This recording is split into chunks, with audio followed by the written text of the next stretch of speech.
প্রতিবাদ মিছিল। এ লড়াই বাংলা বাঁচানোর লড়াই, বীরভূম বাঁচানোর লড়াই, সনাতনী হিন্দু বাঁচানোর লড়াই। তাই আমরা রাজপথে নেমেছি। আমাদের বক্তব্য পরিষ্কার যে বাংলার সনাতনী হিন্দু সমাজ আজকে আক্রান্ত।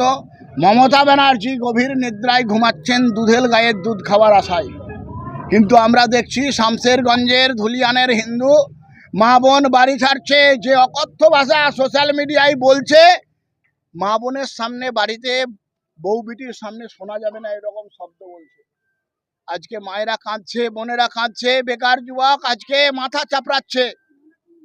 আমি আগে বলেছি আপনাদেরকে, যদি 1000 হিন্দু বাড়িতে পাশে 100 মুসলিম বাড়ি থাকে সুরক্ষিত হয়, আর 1000 মুসলিম বাড়ির কাছে যদি 250 হিন্দু বাড়ি থাকে, তাহলে তা শামশেরগঞ্জ হয়। তার প্রকৃত উদাহরণ পশ্চিমবাংলায় ধুলিয়ান।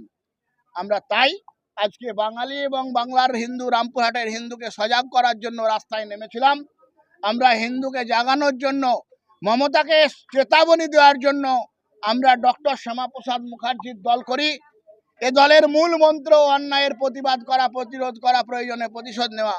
তাই আমরা প্রতিবাদ আর প্রতিরোধের রাস্তায় নেমেছি।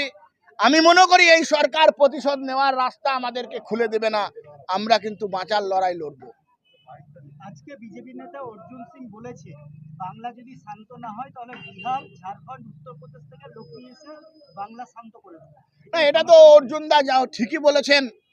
অর্জুনদার পূর্বপুরুষ যদি 1946 সালে না থাকতো, আজকে বাংলার হিন্দু যারা সেকু মাকু কলকাতার রাজপথে শুকরের মাংস খায়, যারা রাজপথে হিম্মত দেখায় না, গরুর মাংস খায়, শুকরের মাংস খাওয়ার হিম্মত দেখায় না, তারা আজকে এই কথা বলছে।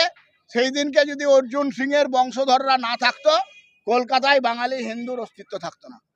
একজন গোপাল মুখার্জি, গোপাল পাঁঠা ছিল, আর বিহারি হিন্দুরাই সেদিনকে বাঙালিদেরকে বাঁচিয়েছিল, বাঙালি হিন্দুকে বাঁচিয়েছিল।